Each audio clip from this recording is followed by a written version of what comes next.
चले? क्या पढ़ा था लास्ट क्लास में? उससे पहले भी तो कुछ पढ़ा था। यहाँ से भी बोल दो। आप लोग तकरीबन 100, मैं अकेली हूँ, तुम्हारी आवाज सबके मिलके मुझसे ज्यादा होनी चाहिए। So what is the basic difference between RMP and action potential?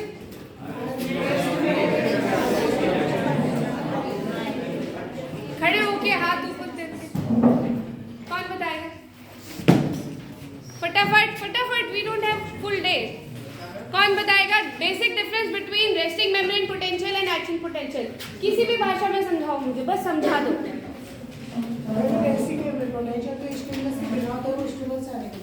Very good. और जल्दी जल्दी और -5 से -70 मिलीवोल्ट के बीच में रेस्टिंग होता है। -90। और कुछ? कौन किसके लिए रिस्पॉन्सिबल है?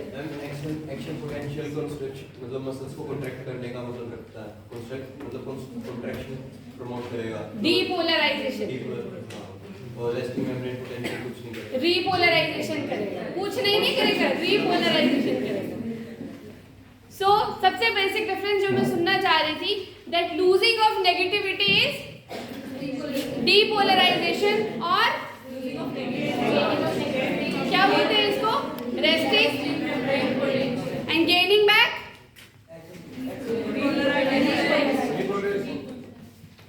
ओके। और इसके अलावा कुछ और आयंस के बारे में नहीं बताया तुमने? आरएमपी के लिए कौन रिस्पॉन्सिबल है? Efflux of potassium. जब भी लीकी चैनल से पोटेशियम बाहर जाता है, कब तक बाहर जाता है? जब तक there is no net movement of potassium on the either side of the membrane, that condition is called as resting membrane potential, which is how much? -90 millivolt for all the cells in the body except cardiac cells. And what about action potential? Is it same for all the cells in the body? What is action potential? It is the difference across the membrane in all those cells which are in action. Example? Cardiac cells, neurons and skeletal muscles. और जितना भी RMP और action potential है, ये पूरी body का common हो सकता है, लेकिन एक ऑर्गन है जिसका ये बाकी बॉडी से डिफरेंट है। वो कौन सा है? Cardiac cells. And why? Because it has its own pacemaker. क्या है वो pacemaker? SA node, sino atrial node, which is present at right atrium. तो जो कार्डियक इंपल्स है वो ऐसे नोड से जनरेट होकर सबसे पहले कहाँ जाती है? एट्रियम में। एट्रियम से कहाँ जाती है? एवी नोड से कहाँ जाती है? Purkinje fibres, that is left and right bundle branch throughout the atria and gets distributed into the whole of the heart. बराबर आगे बढ़ना। अभी एक क्विक रिवीजन। जिस दिन से मैं आ रही थी, I came on Friday. We started with zero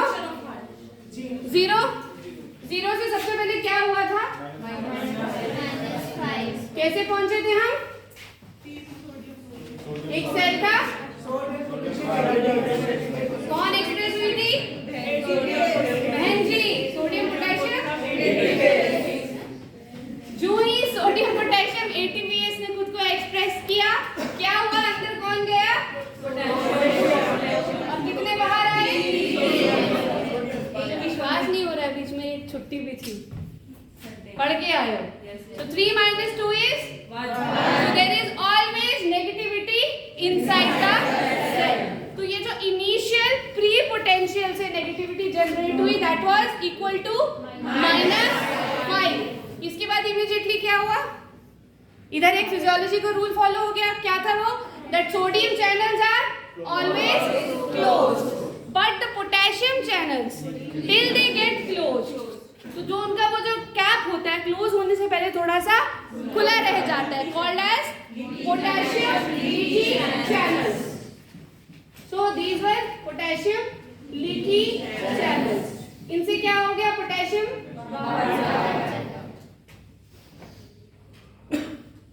ठीक है. But sodium channels were close. कैसे बनाते हैं हम? ऐसे वाले क्लोज चैनल्स, या ऐसे करके आप बना सकते हो. सोडियम के चैनल्स क्लोज हो गए because of this leaky channels. तो ये 0 से -5 और कहां पहुंच गया? Which is called as. और कब तक जाता है? जब तक पोटेशियम की concentration across the cell membrane becomes equal. अब हम पहुंचे -90 पे. अब -90 से कहां जाना है हमें? कब तक रहना है -90 पे? जब तक स्टिमुलस नहीं आता या फिर दोबारा से फ्री पोटेंशियल जेनरेट नहीं होता. हम कहां पहुंचे थे? -90. -90. अब क्या हुआ? -90 पे सेल के अंदर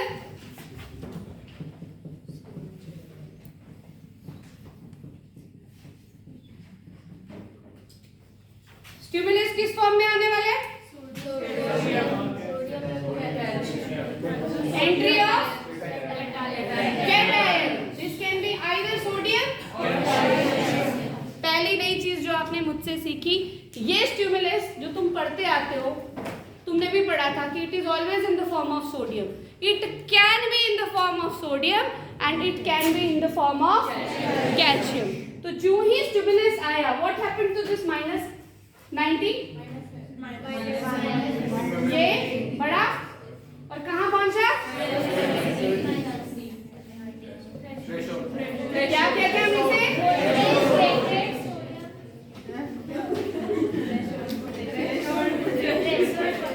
ज्यादा पढ़ने के बाद अच्छा होता है. Threshold potential. अब यहां से चुप रहेंगे ना पीछे वाले बच्चे. थ्रेशोल्ड पोटेंशियल पे क्या होता है? कौन सा इवेंट होता है बॉयज? क्या होता है? ज्यादा पढ़ती है. Voltage gated sodium channel open up. अब इस पे क्या हो गया? Voltage gated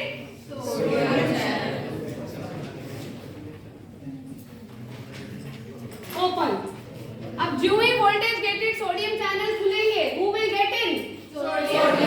Sodium will start trickling in. अब सोडियम अगर अंदर आएगा, it is a positive charge. हमारे पास -70 था. Positive will come, negative will nullify. तो -70 क्या होगा? -60 टू रीच टू 0. यहीं तक थे हम. और मैंने आपको बताया था कि इसको हम क्या कहते हैं? Free potential. इसे कहते हैं सोडियम रिलेटेड डीपोलराइजेशन. -5 तक जाएगा कि 0 तक. अभी 0 तक डीपोलराइजेशन. ठीक है, पॉजिटिव हो जाएगा बिल्कुल. मतलब क्या जेनरेट हो गया? एक्शन. Revision complete. आगे चले.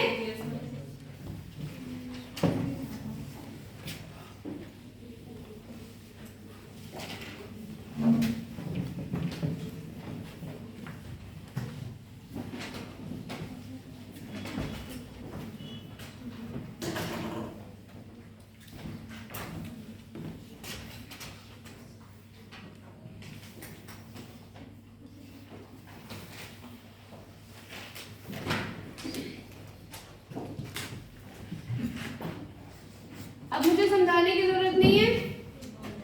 आप लोग समझ रहे हैं? ये सिचुएशन है. इस करके 3 पार्ट बना दिए मैंने, है ना? ये प्री पोटेंशियल हो गया, ये थ्रेशोल्ड पोटेंशियल हो गया, ये डीपोलराइज्ड पोटेंशियल हो गया. अब हम पढ़ेंगे पहले एक नॉर्मल सेल में क्या होता है, फिर पढ़ेंगे हम कार्डियक सेल में क्या होता है. तो जब हम 0 पे पहुंचते हैं, इस 0 पे आने के बाद ये 0 आया कैसे? कौन खुला था? तो जैसे ही हम इस 0 पे पहुंचते हैं, सोडियम चैनल्स शट ऑफ. समझ आ गई बात? समझ आ गई? 70 पे सोडियम चैनल खुले. Why? Because they were voltage sensitive, voltage gated sodium channels. वो खुल गए. जैसे ही 0 पहुंचे, वोल्टेज ड्रॉप डाउन हो गई, सारे के सारे सोडियम चैनल्स क्लोज हो गए. और एक नेक्स्ट इवेंट अकर हुआ. क्या? Depolarisation sensitive potassium channels open. समझ आ गया? अभी डीपोलराइज हो गई है ना पूरी की पूरी. ये पूरी की पूरी डीपोलराइज हो गई है. तो अब सेल किस कंडीशन में है कि उसको नेगेटिविटी गेन करनी है. उसको गेन करनी है तो वो क्या करता है, पोटेशियम को बाहर फेंकेगा. अंदर से चीजें जब बाहर जाएंगी तो अंदर नेगेटिविटी आएगी. तो depolarisation sensitive potassium channels open up. Depolarisation event इससे पहले क्या हुआ था? डीपोलराइजेशन. उसी डीपोलराइजेशन से ट्रिगर हुए पोटेशियम चैनल खुल जाएंगे.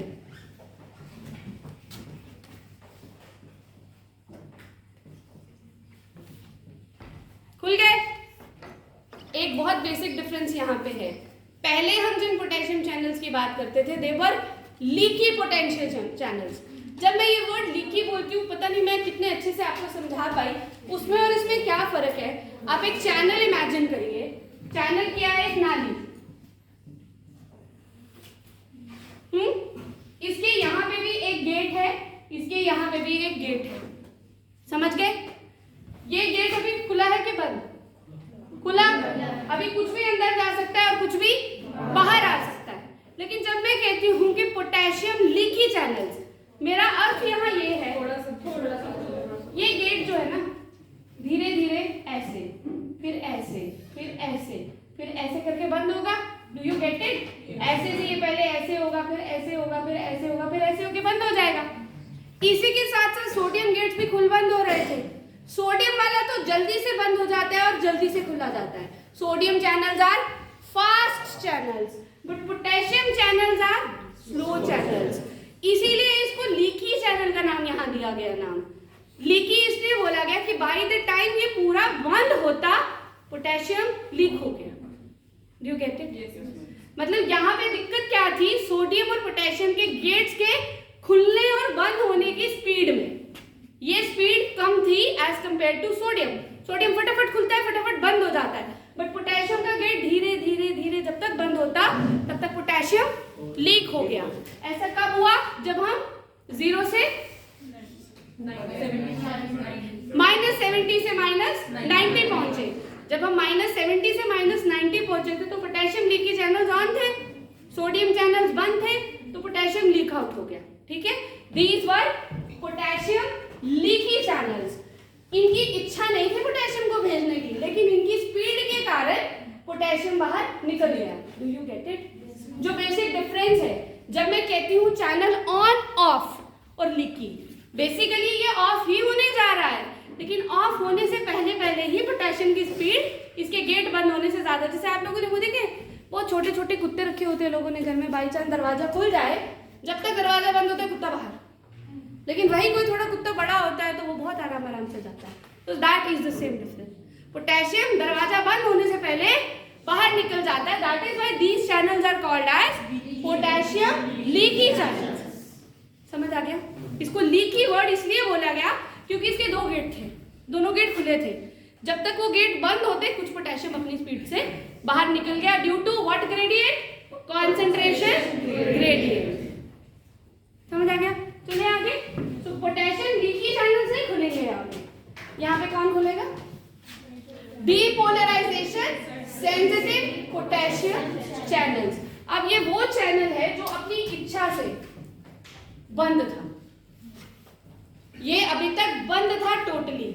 जो ही वोल्टेज 0 पे पहुंची, इस चैनल ने दोनों गेट्स को खोल दिया. समझ आई? This is not leaky, this is proper going out of potassium. इसकी स्पीड का इससे लेना देना कुछ नहीं था.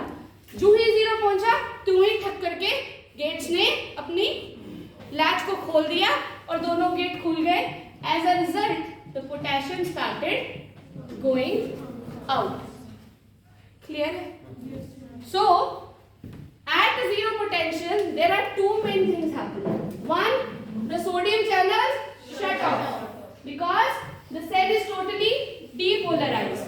Second event which is occurring is depolarization. Potassium channels open up, so leaking of potassium starts. Am I clear? अब हमें मालूम है कि कोई कमरे से बाहर निकल जाए तो अंदर खालीपन हो जाएगा, सो नेगेटिविटी स्टार्ट्स क्रिएटिंग.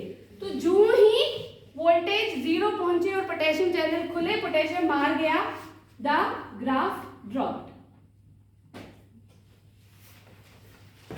ठीक, समझ आ गई बात? This is just a hypothesis. It can happen very fast, it can happen very slow, depending upon the repolarisation required by the body. जो मैंने आप लोगों से बात बोली थी, हर कोई सेम स्पीड से नहीं सोता है. कोई एकदम सो जाता है, कोई थोड़ा टाइम लेके सोता है, कोई पूरी रात नहीं सोता है. Same is happening with the cells which are going to take rest. तो this is a purely hypothetical case कि जहां हमने 0 पे पहुंचे और पोटेशियम चैनल खुल गए, potassium started leaking out to get a drop in the voltage and the repolarization started and the voltage came up to -10 MV. यहाँ पे हमारे पास एक भाई साहब और है जो अभी तक चुप थे. कैल्शियम को सडनली से लगता है यार ये तो मुझे भूल ही गए, जगह तो थी, मैं अंदर जा सकता था, चलो मैं भी अंदर चला जाता हूँ. तो इस एक इवेंट पे जो ही ये 10 MV पहुंचता है, एक चैनल ऑलरेडी खुला है. कौन सा? पोटेशियम चैनल खुला. मैं इसे मिटा दूं ताकि कोई कंफ्यूजन ना करे तुम्हारे लिए. ये बंद है, इसको भूल जाएंगे. अब जो चीज बंद है वो तो कुछ कर नहीं रही. For a certain fraction of time, for nanoseconds, not minutes, for nanoseconds, as soon as the potential reaches -10 या -5 MV. आप इसको -5 भी लेके जा सकते हैं बिकॉज हम शुरू में -5 से चले थे. So at a potential maybe -5 or -10, when all the potassium channels are open, a magical channel, that is a calcium channels, which are depolarization sensitive,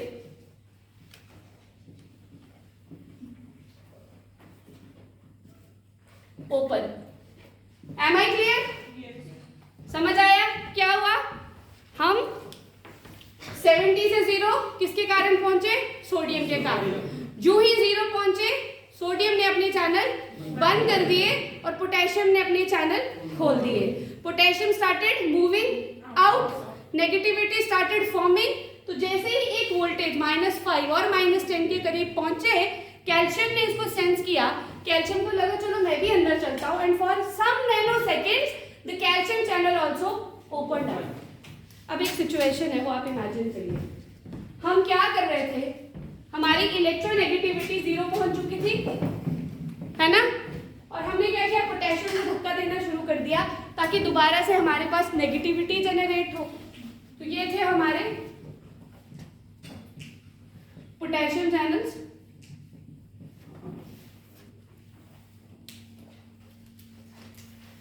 ये बने हमारे कैल्शियम चैनल्स. इनसे पोटेशियम बाहर जा रहा था. कहाँ पहुंचे थे हम? -10 MV, है ना? कितने पोटेशियम बाहर जाते हैं? कैन एनीबॉडी टेल मी?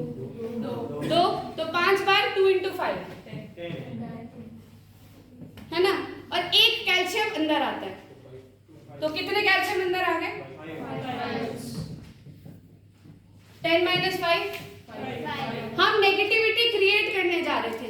हमने -10 MV की नेगेटिविटी क्रिएट की पोटेशियम को धक्का देके, लेकिन कैल्शियम ने अंदर घुस के -10 को कहाँ लाया वापस? So there was a stage for some nanoseconds when both going and coming things became equal. हुआ ना? हो सकता है ये खाली 5 ही हो. ये हाइपोथेटिकल केस था. 5 बाहर गए और 5 अंदर आ गए, तो नेट पोटेंशियल क्या हो गया? हम उसी सिचुएशन पे आ गए when there was no movement across the membrane. तो इस कैल्शियम के कारण जो हमारा ड्रॉप डाउन हुआ था, हम 0 से -10, हमारे नेगेटिविटी क्रिएट हुई थी पोटेशियम के बाहर जाने से, कैल्शियम के अंदर आने से वो नेगेटिविटी स्टेबल हो गई. Do you get it? क्या बताने की कोशिश की मैंने?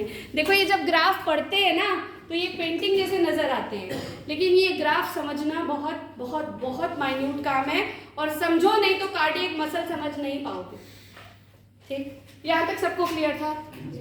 0 पहुंचते ही sodium channel, potassium channel, potassium ने बाहर जाना, नेगेटिविटी क्रिएट होगी। जो ही -5 या -10 के पास हम पहुंचे, कुछ नैनो सेकंड्स के लिए एक बहुत ज्यादा मैजिकल चैनल खुल गया, कैल्शियम चैनल। तो पोटेशियम तो बाहर जा रहा था, लेकिन जितना पोटेशियम बाहर गया बराबर उस क्वांटिटी के कैल्शियम अंदर आ गया। तो हमारे पास एक स्टेज आ गई, अंदर आने वाला और बाहर जाने वाला बराबर मात्रा में आ गए। तो यहाँ से जो वोल्टेज थी वो उतनी ही रही। If this thing happened at -10, it remained -10. If this thing happened at -5, it remained at -5. This condition of every cell is known as plateau. Plateau. Plateau formation. What is plateau? पठार. Yes, पठार is the word. सीधा, constant.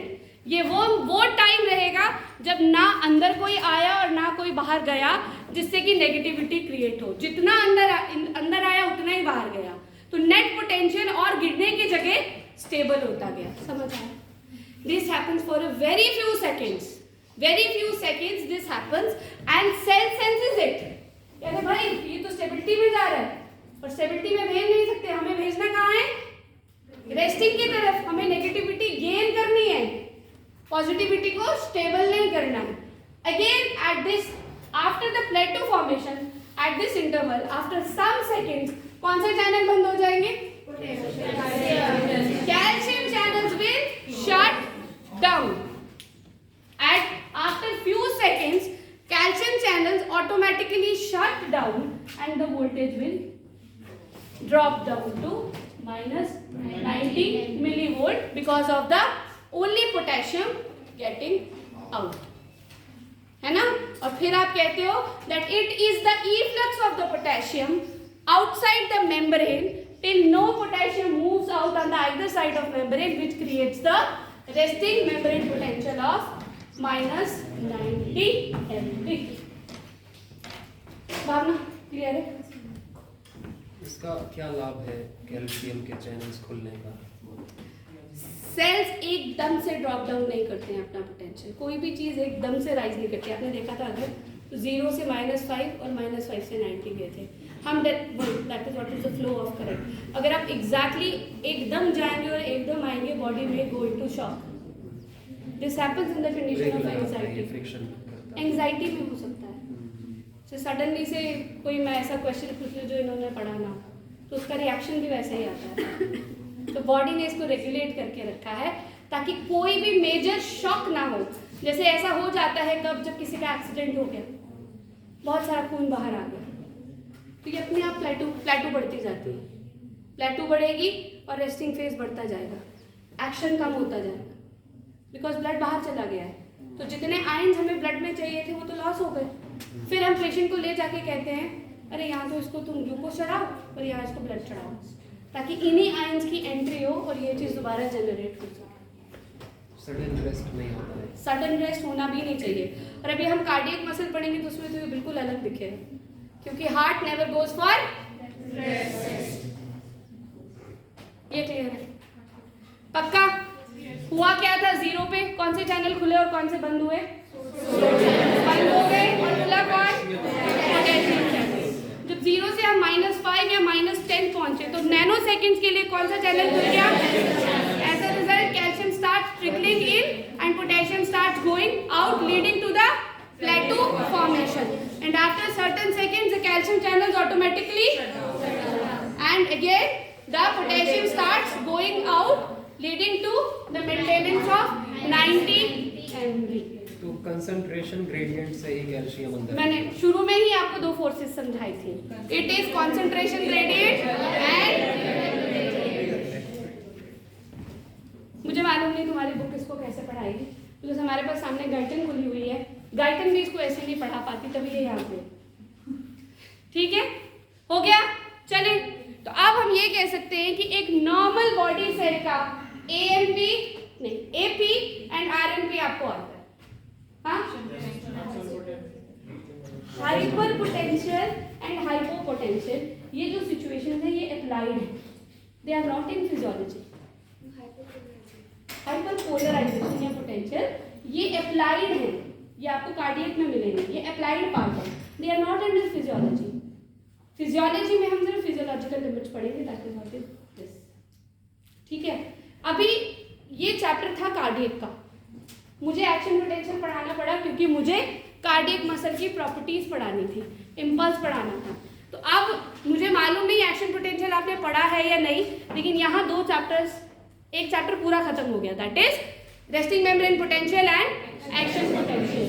And mind it human body cell please पढ़ो in detail. अगर आपने human cell नहीं पढ़ा है तो दिक्कत हो जाएगी। और ये कैल्शियम आता कहाँ से है नॉर्मल सेल्स में? Sarcoplasmic reticulum. यस, और स्केलेटल मसल्स। क्या कहा था मैंने बाद में? मैं गाड़ी में इसको कह रही थी कि बीएमएस का बच्चा मुझे आंसर कभी नहीं देगा, लेकिन यहाँ से मिलेगा।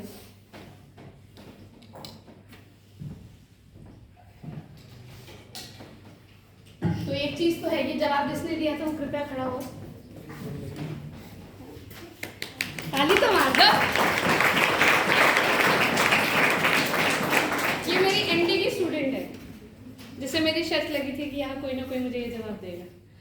अगर आपने खुद बोला it is present in the sarcoplasmic reticulum of skeletal muscle, 98% है ना? तो आप ये तो कह ही रहे हो कि कार्डियक मसल में ये नहीं होगा।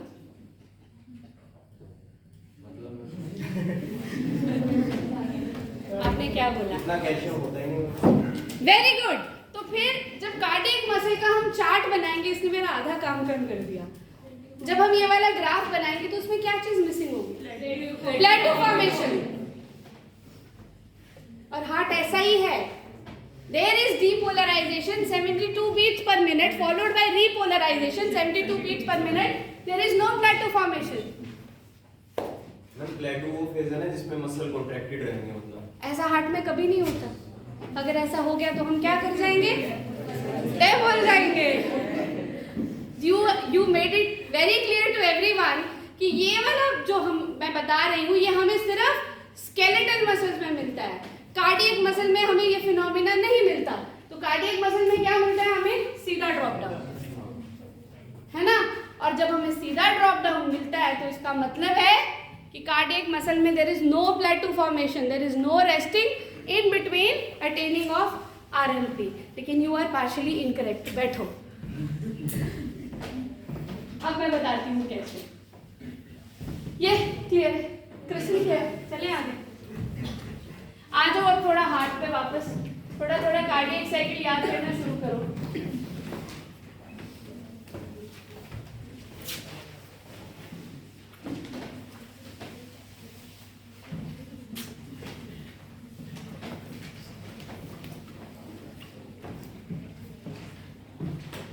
एक बात बताओ, ईसीजी हो गया है क्या?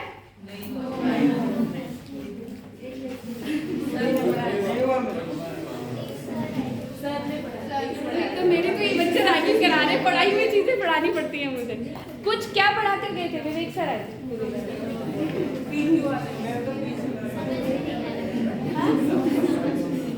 मतलब कोई एक बंदा खड़ा हो गया, एक कोई एक आप ही बताओ क्या हुआ? थे आप उस क्लास में?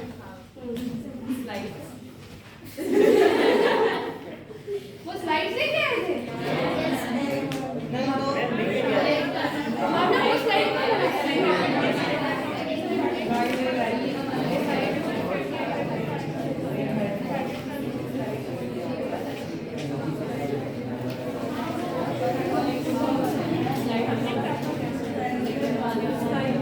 एक सेकंड, वो जो पढ़ा कर गए थे उसमें कमी क्या थी?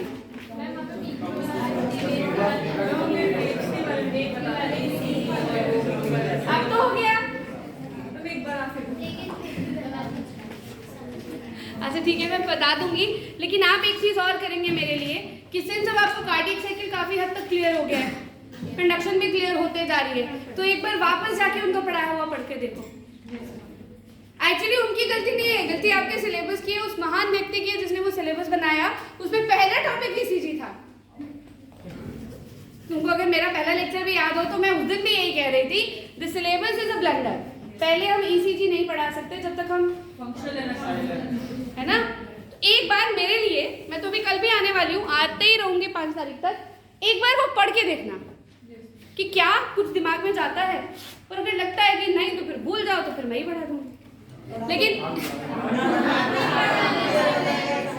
हाँ, लेकिन एक कोशिश तो आप भी कर सकते हैं ना। मैं तो पढ़ा दूंगी, लेकिन एक कोशिश तो करो, है ना। मैं देखूँ तो वो भी पढ़ा करके बेचारे मेहनत करके गए, है ना। चले अब हम, अगर आपको शुरू में याद हो, जिस दिन मैंने कंडक्शन शुरू किया था तो मैंने एक गोल डायग्राम बनाया था हार्ट का, और तुमने तो कहा था हंसना मत, है ना, कि हम हार्ट को काट देंगे तो हार्ट हमें कैसा दिखेगा।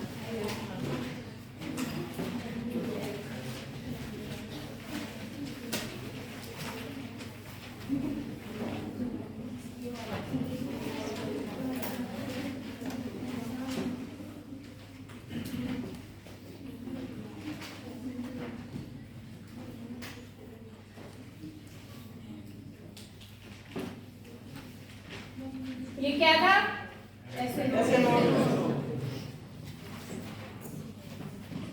ये क्या था?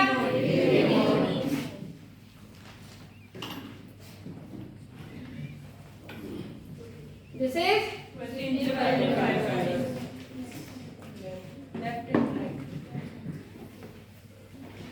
so from this a very hypothetical and funny diagram, one thing is clear, that impulse starts as SA node. SA node कहाँ प्रेजेंट है? Right atrium. तो एट्रियम से सबसे पहले इंपल्स कहाँ जाती है? एट्रियम्स पे। SA नोड से सबसे पहले इंपल्स कहाँ जाती है? And there is no connection except the AV window between atrium and ventricles. Atrium से उसके बाद कहाँ आती है? AV node. AV नोड से कहाँ जाती है? और तब पूरे वेंट्रिकल्स में चली जाती है। तो सबसे एंड में वेंट्रिकल्स में जा रही है और सबसे पहले अब हम यही ड्रामा शुरू करेंगे दोबारा करना।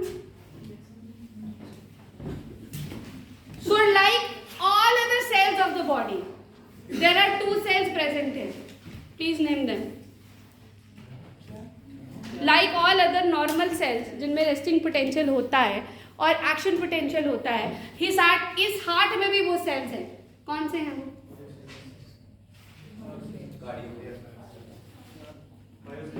Yes, cardiomyocytes which are present in atrium and ventricle. So यहाँ पे हमारे पास जो था, जो आप बोल रहे थे, ऐसे नोड जो था उसमें क्या थी?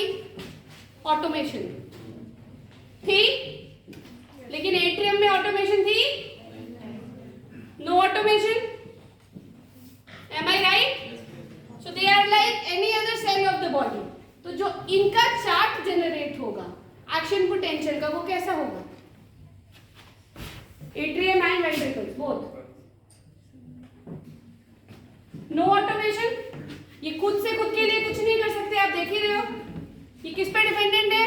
या तो ऐसे नोड पे, या फिर एवी नोड पे, या फिर परकेंजी फाइब्रस पे। तो एट्रियम और ventricles like other cells of the body have no automation, है ना। they are dependent on some automatic organ which is either SA node or AV node, है ना। तो इसमें और बाकी सेल्स में क्या कॉमन है?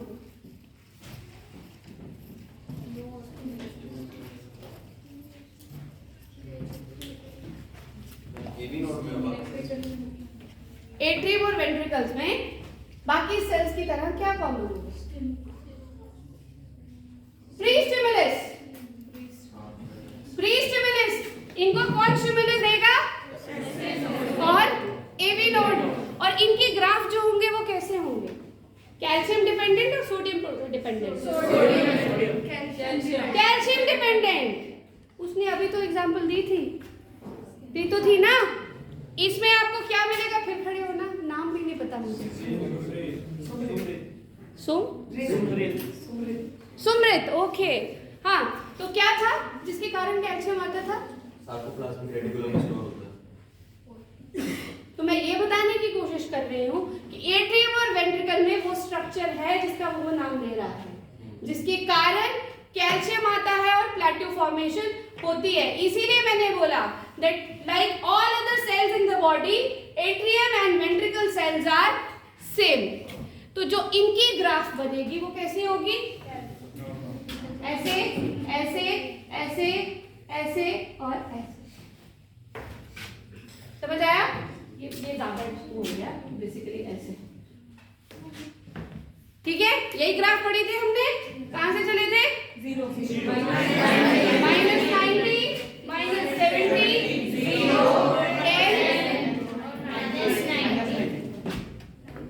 समझे? अब मैंने ये क्यों बनाया? मैं ये सब सीधा यहीं से शुरू करती तो आपको क्या समझ नहीं आता? ऐसे नोड में ऑटोमेटिसिटी है ना, ऑटोमेशन है। ऐसे नोड को पीछे से ट्रिगर की जरूरत नहीं है। What was the stimulus? -90 पे मैं what was that stimulus? Entry of cation, either calcium और वो स्टिमुलस किधर चाहिए इस पूरे स्ट्रक्चर में? ऐसे अरे बाबा मेरे एट्रियम और वेंट्रिकल में, क्योंकि वो ऑटोमेटिक नहीं है। द वर्ड ऑटोमेटिक मतलब बोलो, मैं तुम में तो कोई भी ऑटोमेटिक नहीं, मैं ऑटोमेटिक हूँ। आप सबको मुझे स्टिमुलस देना पड़ रहा है ना, समझ आ रहा है? ऐसे नोड और एवी नोड खुद जानते हैं कि दिल को चलाना है। They do not wait for either sodium और calcium to come and trickle them. अभी भी आप आराम से बैठे हैं लेकिन हार्ट चल रहा है। क्यों चल रहा है? सोच के देखो, मुझे हार्ट नहीं चलाना है, सोच के देखो, रोक सकते हो? आप प्राणायाम करते हो, भस्त्रिका, कुंभक रेचक, पूरे टाइम आप किसे कंट्रोल करते हो? सांस की गति को। हार्ट की गति को कंट्रोल कर पा रहे हो? बिकॉज ऑफ ऐसे नोड को बाहर से स्टिमुलस की जरूरत नहीं है, ये खुद में अपना स्टिमुलस क्रिएट करता है। लेकिन एट्रियम वेंट्रिकल जो है वो इसकी स्टिमुलेशन पे डिपेंडेंट है। तो वो क्या स्टिमुलेशन है? It is the entry of sodium and calcium which is coming only after the SA node or AV node is activated. Do you get it? How cardiac muscle is different? हमारे हर cell में बाहर से stimulation होता है, लेकिन cardiac cell में calcium और sodium तभी सेल के अंदर एंट्री लेता है जब SA नोड और AV नोड एक्टिव होते हैं। जब SA नोड एक्टिव होता है वो किसको एक्टिव करता है? एट्रियम को। एट्रियम के अंदर कौन घुसता है?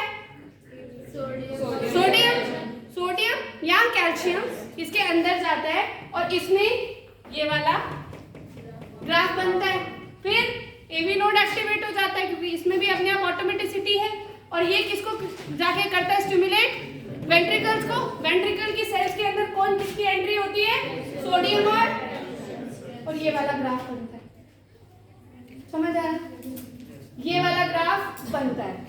यहां से एक चीज और पता चलती है कि आपके हार्ट की गति 72 beats per minute, it is the beats per minute, that is just the what do you say, picture of your cardiac cycle. Am I right?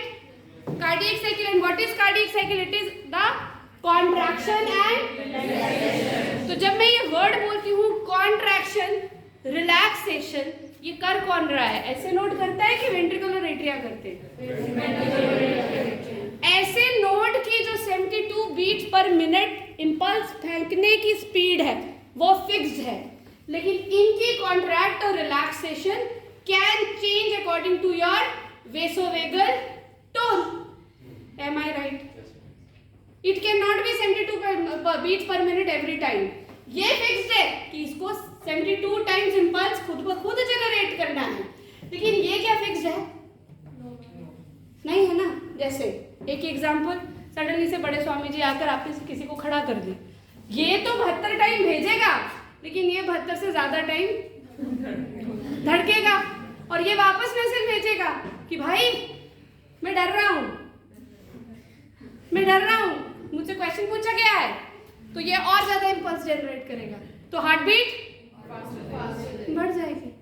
और अगर ना बढ़ी, अगर तुमने तो जज कर लिया कि आज लगेली आज स्वामी जी हैं, लेकिन इन भाई साहब ने सपोर्ट नहीं किया, व्हाट विल हैपन? बेहोश होके गिर जाओगे। यही तो होगा ना, हार्ट बीट बढ़नी चाहिए। ऐसे नोड को ये सेंस करना है कि मुझे ज्यादा इंपल्स फेंकनी है, लेकिन हार्ट बीट बढ़नी तो थी, लेकिन ऐसे नोड ने भेजा ही नहीं, और आप डर के मारे you will call it anxiety, and this happens due to the sympathetic chain on हो जाती है ना। Sympathetic chain, fright flight response. किसी बड़ी सी चीज को देखे, एक बड़े से कुत्ते को छोटा कुत्ता देख के क्या करेगा? भाग जाएगा। अगर भाग नहीं खड़े होगा तो प्राण चले जाएंगे ना उसके। So that is what is sympathetic chain. उसकी वेगल टोन ऑन हो जाएगी, पहले उसका दिल धड़केगा, बोलेगा क्या करूं, थोड़ी सी कोशिश करेगा लड़ने की, फिर उसको लगेगा छोड़ो हटाओ भागो। जितनी ज्यादा सिंपैथेटिक एक्टिविटी हार्ट की ऑन होगी, उतनी तेज गति से वो पलायन कर जाएगा अपने घर की तरफ। ऐसे केस में वेंट्रिकल और एट्रियम, इनके पास ये वाला फिनोमिना है, बिकॉज ये अपनी गति बढ़ाते और घटाते हैं लुकिंग इनटू द कंडीशन। इनकी गति के ये इंपल्स जनरेट करता है। Do you get it? वो जो फ्राइडे से मुझे इतना ड्रामा करना पड़ा, वो मुझे तुम्हें यहाँ तक लाना था इसलिए। तो कोई अगर तुमसे बोले कि क्या एट्रियम और वेंट्रिकल्स का एक्शन पोटेंशियल और आरएमपी अलग है, what will be your answer? सिर्फ वोल्टेज में फर्क हो सकता है। Do you get it? Voltage में फर्क हो सकता है, looking into the condition of the body. Rest all phenomena of opening and closing of the channels will be same like any other cell in the body. Am I clear? अब बात आती है कि मैम आप बार बार खाली atrium और ventricles को ही क्यों गिन रही हैं, आप एसए नोड और एबी नोड को क्यों नहीं गिन रही हैं? और आप बार बार कह रही हैं कि ये खुद ऑटोमेटिक है। तो अगर ये ऑटोमेटिक है तो डेफिनेटली ये तो ऐसा नहीं हो सकता है ना, बिकॉज इनको प्री स्टिमुलस नहीं चाहिए, इनको किसी को आके नहीं बताना है कि इंपल्स जनरेट करो, ये हर टाइम खुद इंपल्स जनरेट कर रहे हैं। तो अब इनके बारे में बात कर लें।